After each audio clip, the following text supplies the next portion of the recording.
10 citations. Thème: femme. 1. La femme la plus aventurée sent en elle une voix qui lui dit: sois belle si tu peux, sage si tu veux, mais sois considérée, il le faut. Pierre-Augustin Caron de Beaumarchais. Cette citation de Pierre-Augustin Caron de Beaumarchais met en avant l'importance pour une femme d'être respectée dans la société. Elle suggère que même si une femme peut être belle et séduisante, il est essentiel pour elle d'être également sage et digne pour être prise en considération. En d'autres termes, l'auteur souligne que la beauté et la sagesse peuvent être des atouts, mais que la considération et le respect des autres sont des qualités essentielles à cultiver pour une femme. 2. Les hommes c'est comme tout le monde, les femmes c'est comme personne. Christian Bobin. Cette citation de Christian Bobin peut être interprétée de différentes manières, mais voici une explication possible. Les hommes c'est comme tout le monde, les femmes c'est comme personne, peut être compris comme une réflexion sur les stéréotypes de genre et les attentes sociales qui pèsent sur les hommes et les femmes.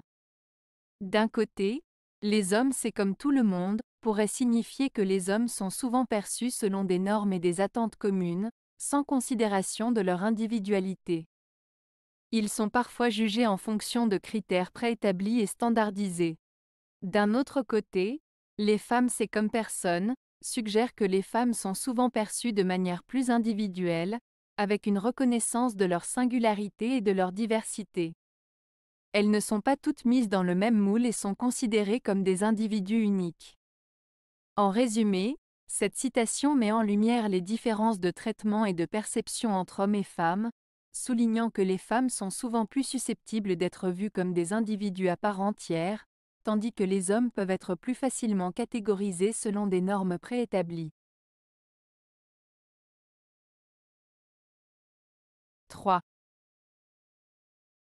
Une seule femme quand elle est amoureuse suffit pour remplir le ciel et la terre. Christian Bobin. Cette citation de Christian Bobin exprime la puissance et l'intensité de l'amour. Lorsque quelqu'un est profondément amoureux d'une seule femme, cette relation amoureuse peut remplir entièrement sa vie et son univers. L'idée est que l'amour vécu avec une intensité et une sincérité profonde peut donner un sens et une plénitude à l'existence de celui qui le ressent. Cela souligne la force et la richesse des sentiments amoureux qui peuvent transformer la perception de la réalité et donner une dimension presque infinie à la relation entre deux personnes.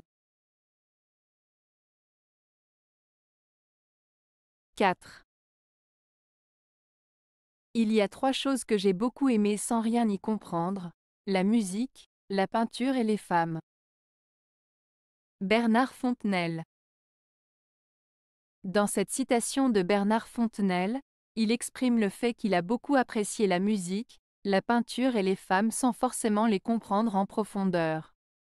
Il reconnaît qu'il a aimé ces aspects de la vie sans nécessairement en saisir tous les tenants et aboutissants. Cela souligne une forme de fascination ou d'attrait instinctif pour ces éléments, même s'il admet ne pas en avoir une compréhension totale. 5. Les femmes ont un instinct céleste pour le malheur. Henri-Frédéric Amiel. La citation de Henri-Frédéric Amiel, « Les femmes ont un instinct céleste pour le malheur », peut être interprétée de différentes manières.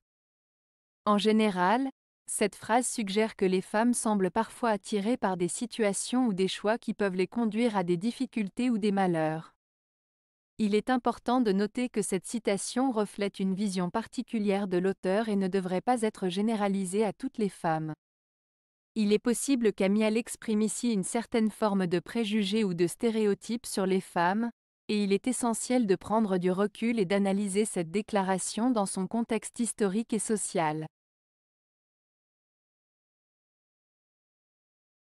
6.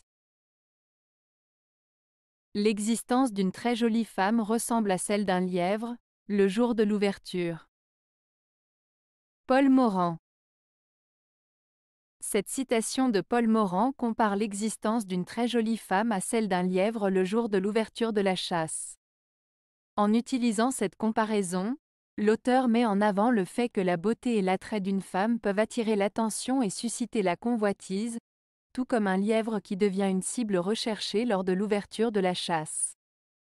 Cette citation souligne donc la vulnérabilité et le danger qui peuvent accompagner la beauté et l'attrait physique, en mettant en lumière les risques et les défis auxquels une très jolie femme peut être confrontée dans la société. 7.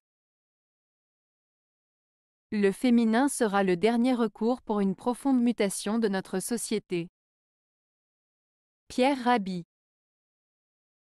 Dans cette citation de Pierre Rabhi, l'auteur suggère que le féminin, c'est-à-dire les valeurs, les qualités et les perspectives traditionnellement associées aux femmes, sera crucial pour provoquer un changement profond et nécessaire dans notre société. Il met en avant l'idée que les caractéristiques telles que l'empathie, la collaboration, la compassion et la sensibilité, souvent considérées comme féminines, sont essentielles pour transformer nos modes de vie et nos structures sociales actuelles vers un avenir plus équilibré et harmonieux. 8. Il faut avoir diablement aimé les femmes pour les détester. Paul Léoto. Cette citation de Paul Léoto, « Il faut avoir diablement aimé les femmes pour les détester », peut être interprétée de différentes manières. En général, elle suggère que pour ressentir une forte aversion envers les femmes, il faut avoir eu des expériences intenses et passionnées avec elles. Cela souligne le fait que les relations humaines, en particulier celles liées à l'amour et à la passion, peuvent être complexes et parfois contradictoires. Cette citation met en lumière la dualité des sentiments et des émotions que l'on peut éprouver envers les autres, en particulier dans le domaine des relations amoureuses. 9.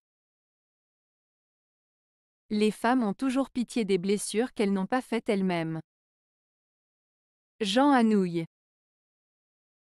Cette citation de Jean Anouilh, « Les femmes ont toujours pitié des blessures qu'elles n'ont pas faites elles-mêmes », suggère que les femmes sont souvent plus sensibles et empathiques envers les souffrances des autres, même si elles n'en sont pas directement responsables. Elle met en avant l'idée que les femmes ont une capacité naturelle à ressentir de la compassion et de l'empathie envers ceux qui souffrent, même si elles ne sont pas impliquées dans la cause de cette souffrance. Cette citation souligne également la tendance des femmes à prendre soin des autres et à être attentives aux besoins émotionnels des personnes autour d'elles. 10. Simple, forte, aimant l'art et l'idéal, brave et libre aussi, la femme de demain ne voudra ni dominer, ni être dominée. Louise Michel. Cette citation de Louise Michel met en lumière sa vision de la femme du futur. Selon elle, la femme de demain sera caractérisée par sa simplicité, sa force, son amour pour l'art et l'idéal, sa bravoure et sa liberté. Elle ne cherchera ni à dominer les autres, ni à être dominée par eux. En d'autres termes, Louise Michel envisage une femme épanouie, indépendante et égalitaire, capable de s'affirmer sans chercher à imposer sa volonté aux autres, ni à se soumettre à la volonté des autres. Avez-vous aimé la vidéo? Si oui, mettez un pouce vers le haut. Cela aidera la chaîne et aidera les autres à la trouver. Nous ajoutons plusieurs nouvelles vidéos quotidiennement. Abonnez-vous pour ne rien manquer.